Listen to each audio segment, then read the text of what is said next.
ఆంధ్రప్రదేశ్ రాష్ట్ర ముఖ్యమంత్రి వర్యులు దివంగత మహానేత వైఎస్ రాజశేఖర్ రెడ్డి గారి ముద్దుబిడ్డ మన ఆంధ్రుల ఆరాధ్య నాయకుడు రాజశేఖర్ రెడ్డి గారు పేదల కోసం ఒక అడుగు ముందుకు వేస్తానంటే నేను పేదవాడి కోసం 10 అడుగులు ముందుకు వేస్తానని చెప్పి మన అందరి ముందు నిలబడినటువంటి జన హృదయ నేత గౌరవ ముఖ్యమంత్రి శ్రీ వైఎస్ జగన్మోహన్ రెడ్డి గారికి వేదిక మీద ఉన్నటువంటి సహచర మంత్రివర్యులకు ప్రజాప్రతినిధులకు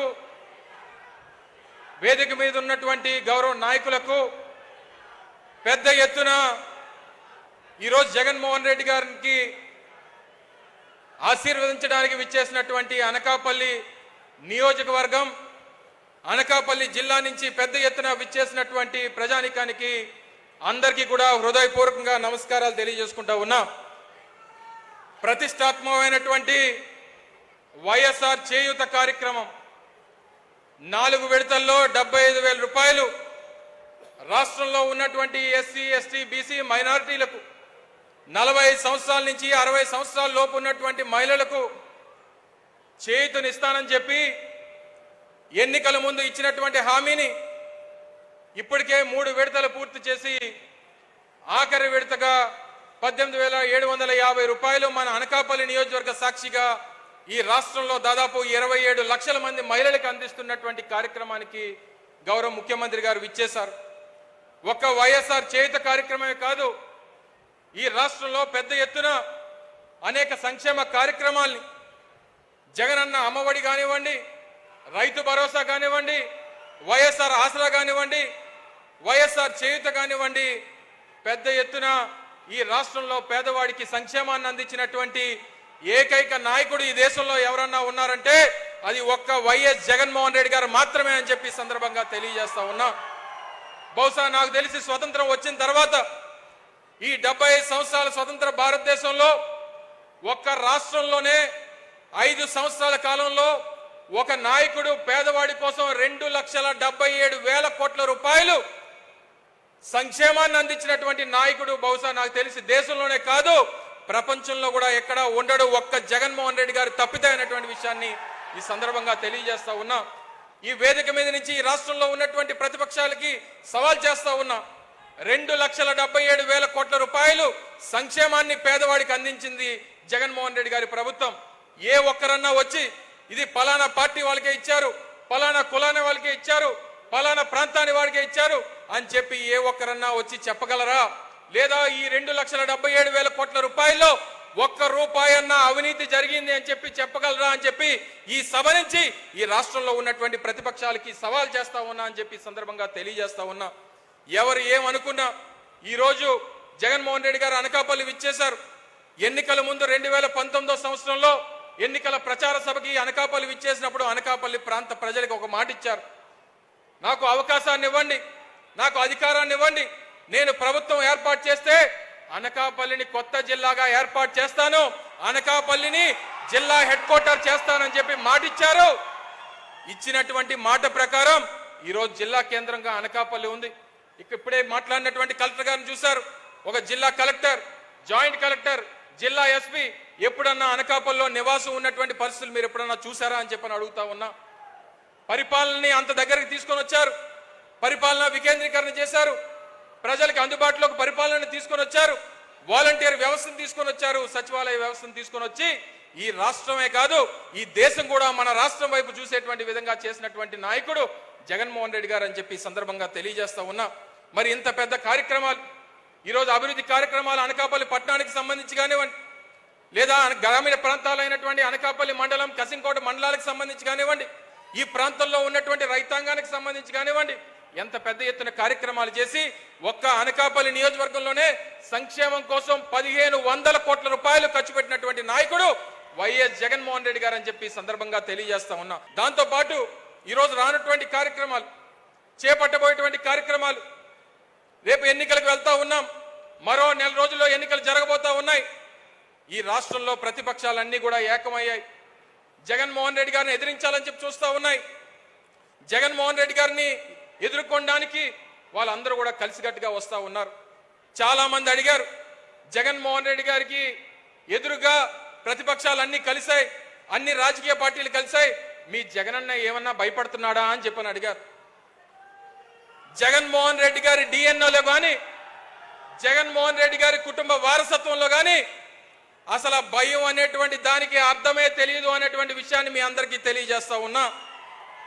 జగన్మోహన్ రెడ్డి గారికి ఎదురుపడాలన్నా, జగన్మోహన్ రెడ్డి గారిని ఎదుర్కోవాలన్నా మళ్ళీ ఎదురుగా జగన్మోహన్ రెడ్డి ఉండాలి తప్ప. సో తప్పకుండా అందరం నడుం బిగిద్దాం. ఈ రాష్ట్రంలో వైఎస్ఆర్ కాంగ్రెస్ పార్టీ కార్యకర్తలందరూ కూడా కలిసికట్టుగా పోరాటం చేద్దాం. మళ్ళీ జగన్మోహన్ రెడ్డి గారిని రాష్ట్రాన్ని ముఖ్యమంత్రి చేయాల్సినటువంటిది అది ఒక చారిత్రాత్మక అవసరం అనేటువంటి విషయాన్ని మీ అందరికీ తెలియజేస్తా ఉన్నా. చాలా మంది నా సోదరుడు భరత్ని అనకాపల్లి నియోజకవర్గ సమన్వయకర్తగా ప్రకటించిన తర్వాత చాలా మంది అడిగారు అనకాపల్లికి భరత్ని పెట్టారు అన్నా, నీ పరిస్థితి ఏంటి, నువ్వెక్కడి నుంచి పోటీ చేస్తున్నావు, నువ్వెక్కడి నుంచి రేపు పోటీ చేయబోతున్నావు అని చెప్పి చాలా.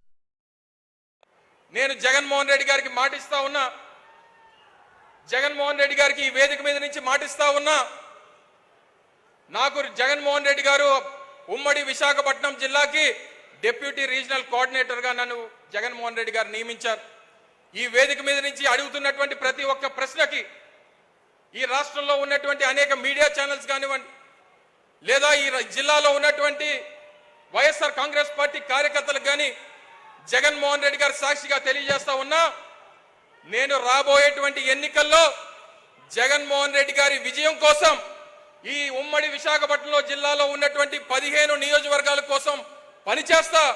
జగన్మోహన్ రెడ్డి గారిని ముఖ్యమంత్రి చేయడమేనా చారిత్రాత్మక అవసరం, ఆయన బాగుండాలి, ఆయన ముఖ్యమంత్రి కావాలి, దానికోసం అవసరమైతే నేను పోటీ నుంచి తప్పుకుంటానని చెప్పి ఈ సందర్భంగా మీ అందరికీ తెలియజేస్తా ఉన్నా.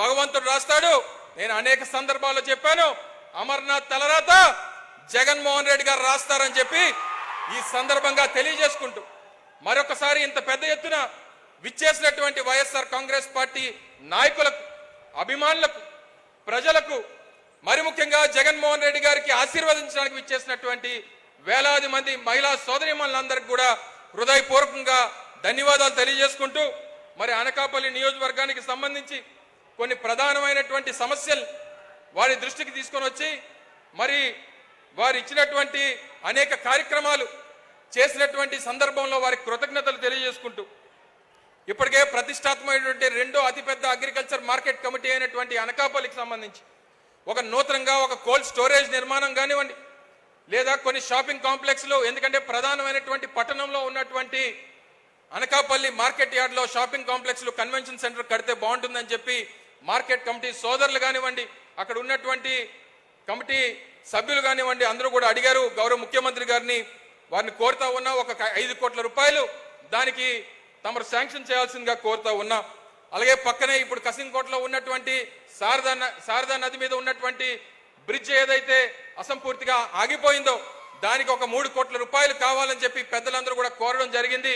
మరి గౌరవ ముఖ్యమంత్రి గారిని దాన్ని కూడా శాంక్షన్ చేయాల్సిందిగా మీ ద్వారా కోరుతా ఉన్నాం. అలాగే రేబాక నుంచి కొప్పాక వరకు డబుల్ రోడ్ చేస్తే ఇప్పటికే అనకాపల్లికి సంబంధించినటువంటి కలెక్టరేట్ కానివ్వండి, ఆ ప్రాంతం కానీ అభివృద్ధి చెందడానికి ఉపయోగపడుతుంది. దానికి ఒక 3 కోట్ల రూపాయలు కూడా వెచ్చించాలని చెప్పి కోరుతా ఉన్నా.